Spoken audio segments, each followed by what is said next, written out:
Right, but I can agree that God exists and still perhaps try to argue that Christ didn't really die, still appeared to his disciples, and then his disciples just lied about it, maybe because they were embarrassed or something.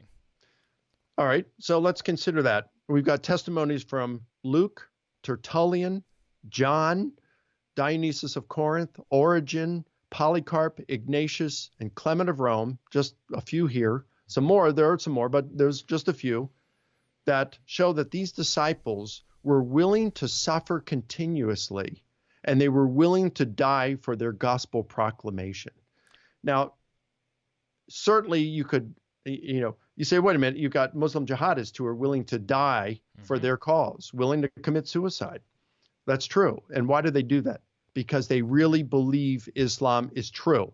You're not going to get a guy who gets signed, hey, I want to serve Islam. Okay, strap this bomb on your back and go kill these people. And then he sits back and think, well, let's see. The Quran is not divinely inspired. Muhammad was a false prophet. And if I do kill all these innocent people, I might go to hell. Sign me up. That's not what's going to happen. They do it because they sincerely believe that Islam is true.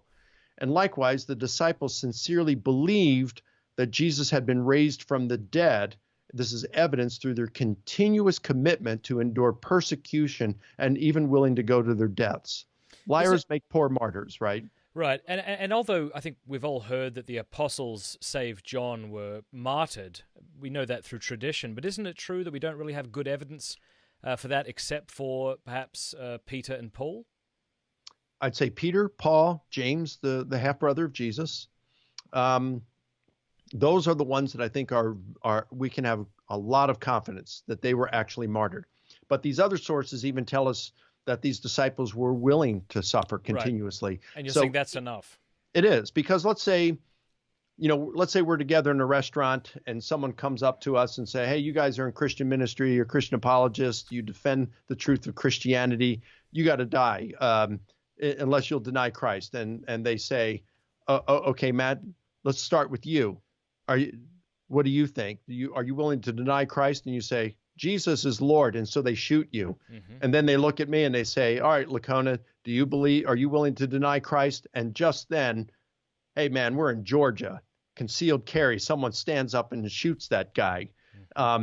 So I didn't die, but I was willing to say, yes, I was willing to confess it. I just didn't get killed for it. I was still willing to die. My faith was the same as yours. So, all right. Yeah, They see Peter, they see Paul, they see James die, and they continue to do the same thing. Yeah, they're willing to die. Now, some of them probably did die as martyrs. We just don't have the same kind of evidence as we have for Peter, Paul, and James. Hey, if you enjoyed that clip, you will absolutely love the full interview, so click right there to enjoy the whole thing. Also, a big thanks to these groups who made that interview possible. Learn more in the show notes below about these guys. They're absolutely incredible and honored to have them as sponsors. Oh, and also, if you haven't subscribed yet, click subscribe and then that bell button. That way YouTube will be forced to let you know when we put out more content.